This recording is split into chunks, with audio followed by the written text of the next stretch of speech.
A group of more than 100 Japanese lawmakers Friday visited the Yasukuni Shrine in Tokyo, which honors Japan's war dead, including several convicted war criminals. The visit prompted anger in China from a foreign ministry spokesperson.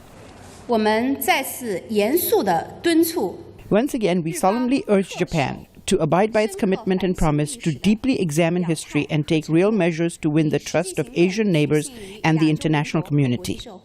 The tension comes as the two countries dispute the ownership of offshore islands known as the Senkaku in Japan and the Diaoyu in China. Opening a new session of Japan's parliament last week, Prime Minister Shinzo Abe made national security a central pillar of his policy reform.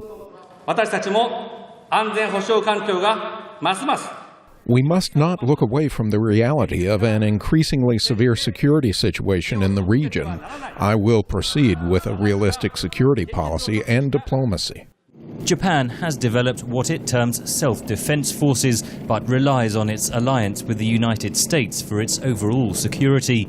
That reliance is out of date, says nationalist author Hideaki Kase. We are now witnessing the rising American isolationism, so we can no longer place 100% trust in U.S. willingness to defend us. Compared to the US, China's military power is expanding rapidly, says Shinichi Kitaoka, former ambassador to the UN and a key advisor to Prime Minister Abe. Not only the rapid rise of military budget, their activities are sometimes irregular and seems to us challenging to the status quo by force, which is very dangerous.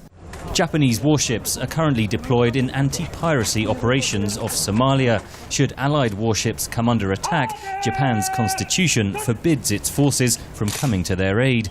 Advisor Kitaoka says Japan must reinterpret its constitution and lift this self-imposed ban on the right to exercise collective self-defense. If we have to respond to all the threats by individual effort alone, then we probably have to have a big military. So the collective right to self-defense is not dangerous, or rather it is a safer way to the peace. But not everyone in Japan supports reinterpreting Japan's pacifist constitution. I am 100% against all war. So if you change the constitution, I worry that there's a possibility that war would happen again. So that's why I'm against it. Prime Minister Abe insists that allowing Japan to play a greater role in global security will promote regional peace. But fear persists among its neighbours that Japan has yet to heed the lessons of its past. Henry Ridgwell for VOA News, Tokyo.